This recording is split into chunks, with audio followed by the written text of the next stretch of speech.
ಏನು ರಾಮನಗರದ ವರಿಷ್ಠಾಧಿಕಾರಿಗಳು ಚನ್ನಪಟ್ಟಣದಲ್ಲಿ ಕರ್ತವ್ಯ ನಿರತರಾಗಿದ್ದಂಥ ಸಂದರ್ಭದಲ್ಲಿ ಮಾಡಿರ್ತಕ್ಕಂಥ ಲೋಪವನ್ನ ರಾಜೇಶ್ ಎಂಬುವವರು ಏನು ದೂರನ್ನ ಕೊಟ್ಟಿದ್ರು ಆ ದೂರಿನ ಅನ್ವಯ ಇವತ್ತು ಅವರನ್ನ ಸಸ್ಪೆಂಡ್ ಮಾಡಿರೋದು ಒಂದು ಸ್ವಲ್ಪ ಒಳ್ಳೆ ಬೆಳವಣಿಗೆ. ಪೊಲೀಸ್ ಇಲಾಖೆಯಲ್ಲಿ ಹಲವಾರು ಜನ ಒಳ್ಳೆ ಅಧಿಕಾರಿಗಳಿದ್ದಾರೆ.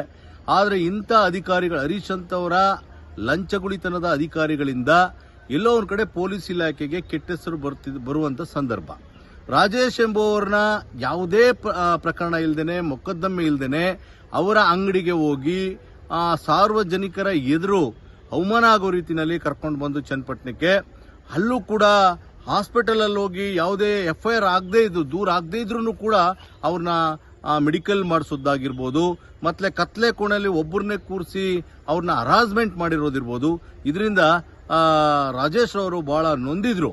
ಆ ಕಾರಣದಿಂದ ನಮ್ಮನ್ನೆಲ್ಲ ಭೇಟಿ ಮಾಡಿದಾಗ ರಾಜೇಶ್ ಅವ್ರಿಗೆ ಹೇಳಿದ್ವಿ, ಇಲ್ಲ ದೂರ ಕೊಡ್ಲೇಬೇಕು ರಾಜೇಶ್ ಅವರೇ, ಇಂಥ ಪೊಲೀಸ್ನವ್ರಿಗೆ ತಕ್ಕ ಶಾಸ್ತಿ ಆಗಲೇಬೇಕು. ಯಾಕೆ ಅಂತ ಹೇಳಿದ್ರೆ ಪೊಲೀಸ್ ಇಲಾಖೆಗೆ ಕೆಟ್ಟ ಹೆಸರು ಬರುವಂತ ಕೆಲವು ಅಧಿಕಾರಿಗಳು ಈ ರೀತಿಯಾದಂಥ ಅಧಿಕಾರಿಗಳು ಮಾಡ್ತಾ ಇರೋದ್ರಿಂದ ಒಳ್ಳೆ ಅಧಿಕಾರಿಗಳಿಗೆ ಎಲ್ಲೋ ಕೂಡ ಅವ್ರ ಮೇಲೆ ಸಂಶಯ ಬರುವಂತ ರೀತಿ ಆಗುತ್ತೆ ಅಂತಕ್ಕಂಥ ರೀತಿನಲ್ಲಿ ಪ್ರಕರಣವನ್ನು ದಾಖಲು ಮಾಡಿದ್ರು. ಅದೇ ರೀತಿ ಈಗೇನು ಇವರಿಗೆ ಸಹಕರಿಸಿದಂತ 4 ಜನ ಅಲ್ಲಿ ಸಿಬ್ಬಂದಿಗಳಿದ್ರು, ಅವರು ಕೂಡ ಸೇವೆಯಿಂದ ಕೂಡಲೇ ಅಮಾನತಾಗಬೇಕು. ಮತ್ತೆ ಅಮಾನತಾಗಿ ಸುಮ್ಮನೆ ಮತ್ತೆ 6-7 ತಿಂಗಳ ಮೇಲೆ ಈತ ಹರೀಶ್ ಮತ್ತೆ ಕೆಲಸಕ್ಕೆ ಬಂದು ಅವರು ಮತ್ತೆ ಆ ಚಾಳಿಯನ್ನ ಪ್ರಾರಂಭಿಸ್ತಾರೆ ಅನ್ನುವ ಒಂದು ಭಯದಿಂದ ಸಂಶಯದಿಂದ ನಾನೊಂದು ಮಾತನ್ನ ಹೇಳಲಿಕ್ಕೆ ಬಯಸ್ತೀನಿ.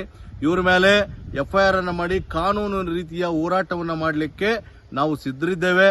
ಹಾಗಾಗಿ ಮೇಲಧಿಕಾರಿಗಳು ಈ ಸಂದರ್ಭದಲ್ಲಿ ನಾನು ಪೊಲೀಸ್ ವರಿಷ್ಠಾಧಿಕಾರಿಗಳಾದಂಥ ಶ್ರೀನಿವಾಸ್ ಗೌಡ್ರಿಗೆ, IG ಅವರಿಗೆ, DIG ಅವರಿಗೆ, DG ಅವರಿಗೆ ಮತ್ತೆ ನಮ್ಮ DSP ಅವರಿಗೆ ಎಲ್ಲರಿಗೂ ಕೂಡ ನಾನು ಅಭಿನಂದನೆಗಳನ್ನು ಸಲ್ಲಿಸ್ತೀನಿ. ಈ ತರದ ಪ್ರಕರಣಗಳು ರಾಜ್ಯದಲ್ಲಿ ಹಲವಾರು ಪ್ರಕರಣಗಳು ಪೊಲೀಸ್ ಠಾಣೆಗಳಲ್ಲಿ ಇತ್ತೀಚಿನ ದಿನಗಳಲ್ಲಿ ಸೆಟ್ಲ್ಮೆಂಟ್ಗಳು ಪೊಲೀಸ್ ಸ್ಟೇಷನ್ ಅಲ್ಲಿ ಆಗುತ್ತೆ. ಈಗಾಗಲೇ ಸರ್ಕಾರದ ಆದೇಶ ಇದೆ, ನಿಮ್ಮ IG ಅವರು DG ಅವರು ಆದೇಶ ಮಾಡಿದ್ದಾರೆ, ರೆವಿನ್ಯೂನಲ್ಲಿ ಯಾವುದೇ ಪೊಲೀಸ್ ಅವರು ಬಾಯನ್ನ ಹಾಕಬಾರದು, ಯಾವುದೇ ಸ್ಟೇಷನ್ ಅಲ್ಲೂ ಕೂಡ ರೆವಿನ್ಯೂ ವಿಚಾರವಾಗಿ ಯಾರು ಕೂಡ ಪೊಲೀಸ್ನವರು ಮಧ್ಯವಸ್ಥಿಕೆಯನ್ನು ವಹಿಸ್ಕೋಬಾರದು ಅಂತ ಕಾನೂನಿದ್ರು ಕೂಡ ಎಲ್ಲರನ್ನು ಸುಳ್ಳು ದೂರನ್ನ ದಾಖಲು ಮಾಡ್ಕೊಳ್ಳೋದು, ಕರ್ಕೊಂಡ್ಬರೋದು, ಹರಾಸ್ಮೆಂಟ್ ಮಾಡೋದು, ದುಡ್ಡು ಕೀಳೋದು, ಆಸ್ತಿಯನ್ನು ಬರ್ಸ್ಕೊಳ್ಳೋದು, ಇದು ನಿರಂತರವಾಗಿ ರಾಜ್ಯದಲ್ಲಿ ಎಲ್ಲ ಕಡೆ ನಡೀತಿದೆ. ಹಾಗಾಗಿ ಈ ಪ್ರಕರಣ ಗಂಭೀರವಾದಂತಹ ಪ್ರಕರಣ. ಇದು ಏನು PSI ಹರೀಶ್ ಈಗ ತಲಗಟ್ಟಪುರದಲ್ಲಿ ಕೆಲಸ ಮಾಡ್ತಿದ್ದಾರೆ, ಹರೀಶ್ ಅವ್ರನ್ನ ಸಸ್ಪೆಂಡ್ ಮಾಡಿರುವಂತದನ್ನ ನಮ್ಮೆಲ್ಲ ಪ್ರಗತಿಪರ ಸಂಘಟನೆಗಳು ಸ್ವಾಗತಿಸ್ತೀವಿ. ಮೊನ್ನೆ ನಾನು ಕೊಟ್ಟಿದ್ದ ದೂರಿನ ಮೇರೆಗೆ ಚನ್ನಪಟ್ಟಣ PSI ಹಾಲಿ ಕರ್ತವ್ಯ ಕಗಲಿಪುರ ಅವರನ್ನ ಶ್ರೀನಿವಾಸ್ ಗೌಡ್ರು SP ಅವರು ಅಮಾನತು ಮಾಡಿದ್ದಾರೆ. ನಮಗೆ ಜನಗಳಿಗೆ ಒಳ್ಳೆ ಸಂದೇಶ ಆಗಿದೆ. ಇದು ಪೊಲೀಸ್ ಇಲಾಖೆ ಬಗ್ಗೆ ಬಹಳ ಗೌರವ ಇದೆ ನಮಗೂ. ಇಂಥ ಕೆಲವು ಅಧಿಕಾರಿಗಳಿಂದ, ಇಂಥ ದುಷ್ಟರಿಂದ ಬಹಳ ತೊಂದರೆ ಆಗ್ತಾ ಇದೆ ಎಲ್ಲಿ ಸಾರ್ವಜನಿಕವಾಗಿ.